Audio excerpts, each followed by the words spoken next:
Today on ARS-TV, we visit with Brent Jarvis and check out a couple of his latest creations. Two 1965 Chevrolet Corvettes finished in his trademark road racing pro touring style. Hi, Brent Jarvis here from Performance Restorations. We're with the SVRA today, Vintage Road Racing.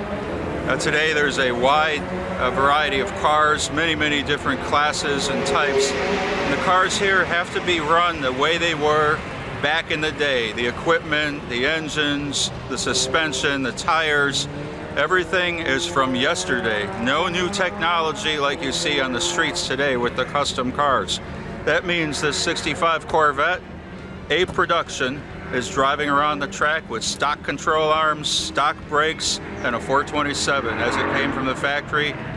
Basically, back in the day, they put headers on these cars, roll bars and wheels, and raced them. And that's the concept they used. Today with the SVRA, we have to apply to strict rules. I'm in what's called Group 6. We have a group of classes, one of them the most exciting, Trans Am. Trans Am cars are what I believe the grandfather of pro touring cars. If you look at what we're building today versus Trans Am back in the day, those were the first cars with big brakes, fabricated steering suspension, sitting low with fat tires all around. And today, these 45-year-old Trans Am cars are still wicked on the racetrack. So a car like mine has its hands full, but in the end, this is all about fun. There's no big pot of gold here for anybody. It's about friendship, just having fun on the track. Everybody that comes in at the end of the day, no matter what place you're in, we're all smiling because we're having fun.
What you're watching here today is qualifying for the SVRA at Road America.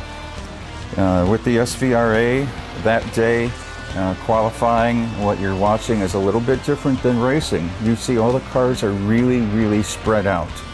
And there's a reason for that. First of all, we're not racing for place, we're racing for time. And if you want to get good times in qualifying, you want to be away from the other cars. You don't want to be mixing it up, trying to pass, or having someone on your tail trying to pass you. Some of us, myself included, like to line up way at the back for qualifying and let some of the cars get out and get some breathing room, and then start pushing it, and you can really turn some good lap times, which puts you at the front for the race, which is where you want to be.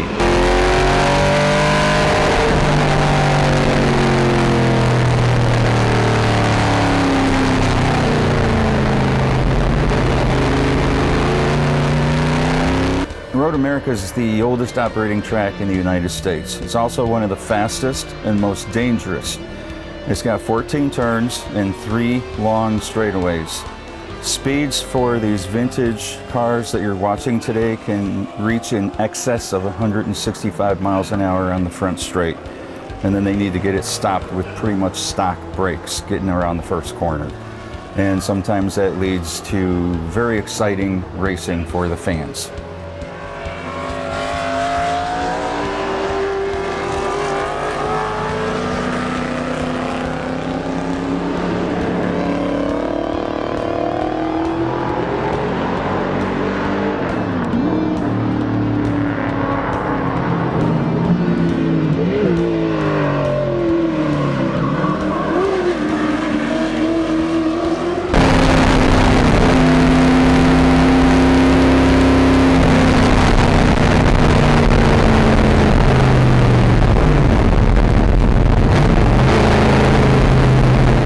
Turn 12 is a hairpin turn after the back straight.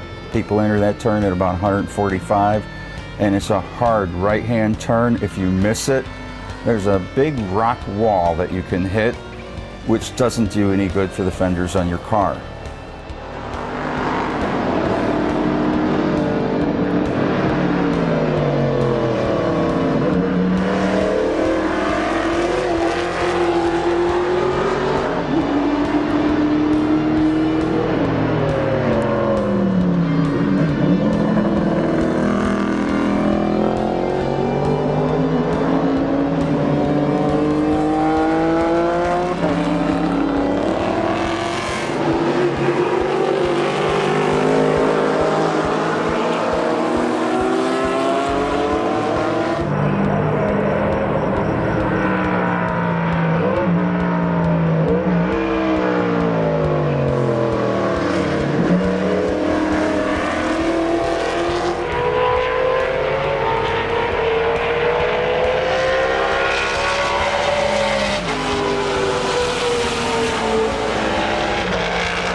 I have road racing experience, plenty of it, but in the past it's been with cars that actually stick with radial tires. These cars are a whole different deal. You're racing with bias ply tires.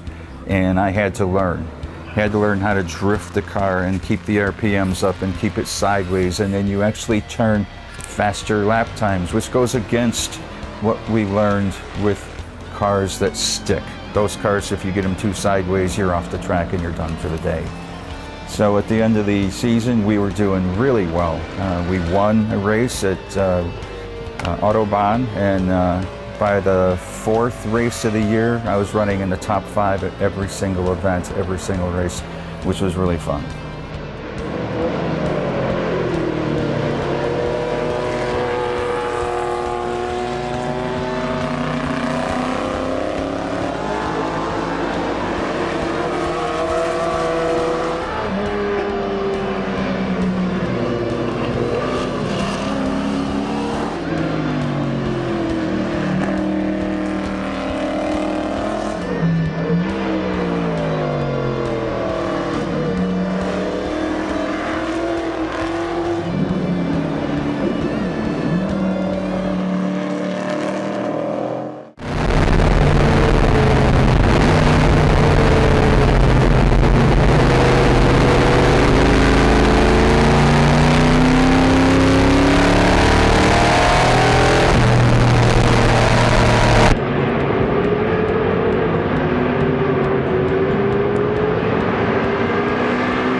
All the turns are named. Turns 6, 7, and 8 is probably the most exciting part of the track. They're called the hurry downs. It's a series of left and right turns. There's a lot of passing there, a lot of sliding. Really fun for me for racing, and as a spectator, that's my favorite part to watch racing.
like to see the blue Corvette close up and in person, you can see it at the Muscle Car and Corvette Nationals at the Donald E. Stevens Convention Center in Rosemont in November. Stop by and see me at the show and pick up a hero card. It's an 8x11 glossy of the car racing. On the back side is all the information, technical information on the car and the racing series itself.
This is Brent, Jarvis Performance Restorations, and what you're seeing is a build that we're completing. Get ready for the ISCA show circuit. The car started as 1965 Corvette Coupe. When I found the car, it was a retired road race car from the West Coast. The car had been sitting for about 20 years, and a girl owned it. It came from her father, and she didn't know much about it, didn't have all the log books and all the documentation. So rather than restore it to a vintage historic road race car, I decided to do what I want to do with it, which is more of an outlaw road race car. The theme is road racing, vintage road racing with some modern technology on the frame. The suspension is nothing like a 65 Corvette. It's nothing like a 65 road race car or anything from the past. It's all new technology. It's also not anything from a new Corvette. It's mostly my own design. Tubular upper and lower front A-arms, a 4-link rear, that's drag race stuff, with tubular camber and caster rods in the rear, IRS.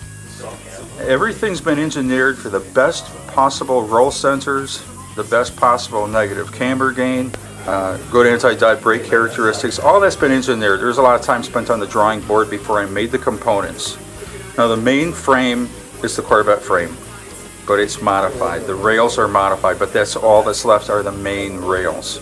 I wanted that under there because it's real Corvette to stick with the vintage Corvette race theme.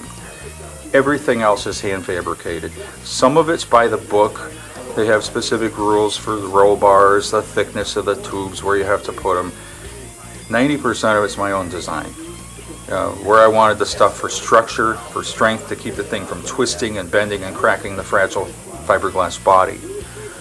The body's been modified radically. All 4 fenders are pulled out. The car used to have flares, just like most of the guys did back in the day. I cut the flares off, took all 4 fenders and pulled them out and kept the stock body lines. We pulled the rears out 3 inches, pulled the front out about 1.5 inches. Some other things we did to the body was rear spoiler that's built in. I raised the 67 Stinger hood scoop a couple of inches. That's kind of a outlaw super stock thing. There's some drag influence things on this car. It's just the way I am because I'm an old drag racer. I kid you not, I spent probably about 400 hours of labor doing the fenders to try to get the body lines right and make it look like a GM version, a wide body version of the old Corvette. The body has a diffuser in it. There's a full belly pan on this car with a rear diffuser. The old Corvettes had a terrible problem with getting air underneath. About 160 miles an hour, the front ends would start actually floating and drifting around. And the higher they went, the more air would get under the car. And I've actually experienced this road racing some of these older Corvettes. They really get squirrely and it's scary. So with the front air dam, the rear spoiler, and a complete body belly pan, be able to get the air out from under there at high speed when that time comes later on in this car's life, and it should handle really good at high speed. I mean, this thing is geared to do 200 plus. It's got more than enough power. It's only a 2,700 pound car. It should do it with ease. The engine's based on a Dart short deck block. It's a 565. That's a 4,600 bore, 4 1/4 stroke. Aluminum block, aluminum heads. These are the 355 CNC ported heads. They went to a bench after that, and my machinist did a lot of porting on them. The guy who did this for me, his name's Steve Coyle Racing Engines up in McHenry, Illinois. The cam is a custom ground cam with the 4.7 swap, another drag race influence modification on a road race engine, but it's something that works. They make good power. It's a 780 lift roller, solid roller. The grind is designed to pull from $3,000 all the way up to $7,500 because you got to pull off the corners on a road race car. Dart intake, fully ported all the way through. 1050, 4150 Holley, full MSD ignition. Headers are handmade. Did that in the shop. Shaft roller rockers. You got the Jessel belt system on there. This is really hardcore. Billet forged rods, Calais crank, 13.5 to 1 compression. So it's, you know, you got to have good gas in this. When we do start driving it around a little bit, that could be thing pulled over 900 horse, a little over 7,000 RPM. And the thing was designed for the long haul. Thinking about a NASCAR engine, road race engine, because I don't want to take this engine out and overhaul this thing every week. So there's a few compromises here and there with heavier parts, heavier rods, some components to make the thing last a long, long time. So I could actually, if I wanted to race this all year, I could. Run a dual disc McLeod clutch, 10.5 inch aluminum flywheel, and that's hooked to a G-Force clutchless 5-speed. I don't drive much without the clutch. You can, and I will once in a while on the racetrack, but it is that kind of a transmission. Jericho's, you can do that too. The NASCAR guys use those, and the road guys use these G-Force 5-speeds. Really cool transmission. They're just about indestructible. Pro Stocks use them too, the G-Force transmissions. They're real popular with those guys. The rear end is based on 68 L88 cast iron housing. That's the only part from GM. Tom's Differentials built it.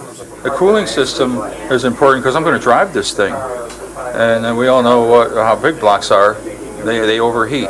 Well, an aluminum one's pretty decent, but you still need a good radiator, so I put a Be Cool system in it with an electric fan. I'm also running a Mazir electric water pump. They work great on street cars. I've had great luck with them. They pump just the right amount of water all the time, and the things stay nice and cool. The brakes, they're a pretty exotic piece. Right now the rotors are chromed. They're a scalloped rotor, hardened, heat treated. That's a full competition piece from Wheelwood. They actually use those scalloped rotors. Looks cool for the show though. So this set I sacrificed. I chromed them and we painted them candy red in the fins. After the shows we'll unbolt them and put a new unit on to drive around. Obviously they're not going to stop working with a chrome rotor. But they're an awesome brake setup. 6-piston Wheelwood calipers all around. There's a proportioning valve inside the car at the dash, just like all the real NASCARs and everything else use, so I can control the back proportioning. It's a 4-stage paint job. It's really, really complicated. Once the car's ready for paint, you have to paint the car silver and then clear coat it.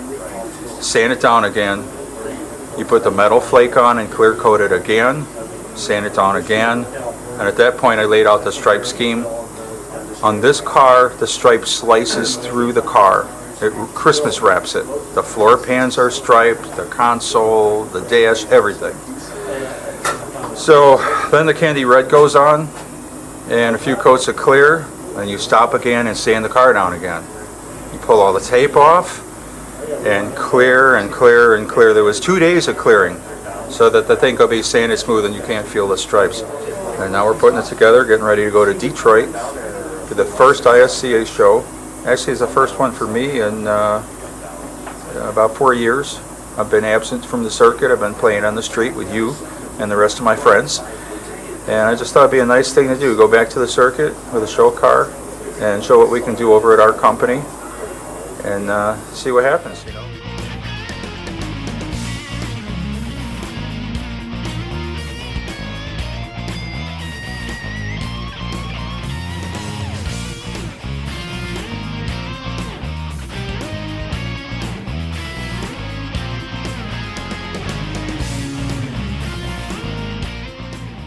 The maxed out Corvette's going to be featured in SEMA this year at the House of Color booth, which is a great location. It's right between Ford and GM in the main auditorium.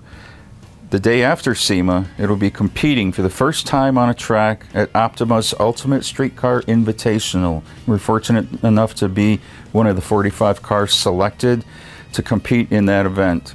The Ultimate Streetcar Challenge has 45 of the wildest custom cars in the United States competing in 3 events: road racing, autocross, 0 to 60 to 0.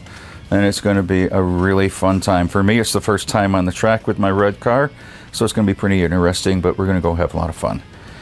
We'll also be competing the entire season in the International Show Car Association show circuit. We'll be in Chicago, Columbus, and a few other areas with it, so come on out and see us.